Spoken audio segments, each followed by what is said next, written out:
ನೀವೆಲ್ಲರೂ ಹಳೆ 500 ರುಪೀಸ್ ನೋಟ್ನ ನೋಡಿರ್ತೀರ, ಬಟ್ ಅದರಲ್ಲಿ ಯೂಸ್ ಮಾಡಿರೋಂಥ ಇಮೇಜು ಕಾಯಿನ್ಗೂ ಕೂಡ ಯೂಸ್ ಮಾಡಿದ್ದಾರೆ. ಆ ಕಾಯಿನ್ನ ನೀವು ಯಾವತ್ತೂ ನೋಡಿರೋಕ್ಕೆ ಸಾಧ್ಯನೇ ಇಲ್ಲ. ಆ ಕಾಯಿನ್ನ ತೋರಿಸ್ತೀನಿ, ನನ್ನ ಫಾಲೋ ಮಾಡಿ ಮತ್ತು ನಿಮ್ಮ ಫ್ರೆಂಡ್ಸ್ಗೆ ಶೇರ್ ಮಾಡಿ. Rare and collectable coin in India. ಈ ಕಾಯಿನು 1991 ಮ್ಯಾನುಫ್ಯಾಕ್ಚರ್ ಆಗುತ್ತೆ. ಈ ಕಾಯಿನ್ ಕಲೆಕ್ಷನ್ ಅಂತ ವ್ಯಾಲ್ಯೂ ಅಂತ ಬಂದರೆ ಈ coin 50 paisa, but it can sale 150 to 180 rupees. ಈ ಕಾಯಿನಲ್ಲಿರುವಂಥ ಇಮೇಜ್ ನಮಗೆ ಏನು ತಿಳಿಸ್ಕೊಡುತ್ತೆ ಅಂದರೆ, ಗಾಂಧೀಜಿಯವರು ದಂಡಿ ಮಾರ್ಚ್ ಅನ್ನೋವಂಥ ಫ್ರೀಡಮ್ಗೋಸ್ಕರ ಹೋರಾಡ್ತಾ ಇರ್ತಾರೆ. ಈ ದಂಡಿ ಮಾರ್ಚ್ನ ಎಲ್ಲಿಂದ ಸ್ಟಾರ್ಟ್ ಮಾಡ್ತಾರೆ ಅಂದರೆ, ಸಬರಮತಿ ಆಶ್ರಮದಿಂದ ಗುಜರಾತ್ವರೆಗೂ ಇವರು ದಂಡಿ ಮಾರ್ಚ್ನ ಮಾಡಿರ್ತಾರೆ. ಈ ಕಾಯಿನ್ನ ಕಾಪರ್ ಮತ್ತು ನಿಕ್ಕಲ್ನ ಯೂಸ್ ಮಾಡಿರ್ತಾರೆ.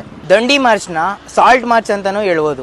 ಸಾಲ್ಟ್ ಮಾರ್ಚ್ ಅಂತ ಪರ್ಟಿಕ್ಯುಲರ್ ಆಗಿ ಗಾಂಧೀಜಿಯವರು ಏಕೆ ಹೋರಾಡ್ತಾರೆ ಅಂದರೆ, ಆಗಿನ ಕಾಲದಲ್ಲಿ ಬ್ರಿಟಿಷ್ನವರು ಎಲ್ಲದಕ್ಕೂ ಟ್ಯಾಕ್ಸ್ ಹಾಕ್ತಾಯಿದ್ರು.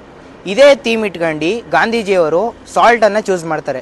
ಯಾಕೆ ಅಂದರೆ ರಿಚ್ ಮತ್ತು ಪೂರ್ ಪೀಪಲ್ ಎಲ್ಲ ಸಾಲ್ಟನ್ನು ಯೂಸ್ ಮಾಡ್ತಾ ಇರ್ತಾರೆ. ಅದಕ್ಕೆ ಇದು ಈಕ್ವಾಲಿಟಿ ಆಗಿರಲಿ ಅಂತ ಸಾಲ್ಟ್ ಮಾರ್ಚ್ ಅಂತ ಫ್ರೀಡಮ್ಗೋಸ್ಕರ ಹೋರಾಡ್ತಾ ಇರ್ತಾರೆ. ಈ ತರ ಒಂದು ಮ್ಯಾಟ್ರೇ ನಮಗೆ ಗೊತ್ತಿಲ್ವಲ್ಲಣ್ಣ. ಈ ಕಾಯಿನ್ನ ವೆಯ್ಟ್ ಬಂದು 3.79 ಗ್ರಾಮ್. ಈ ಥರ ಕಾಯಿನ್ ಯಾರು ನೋಡಿದರೆ ಕಮೆಂಟಲ್ಲಿ ಎಷ್ಟಂತ ಹಾಕಿ.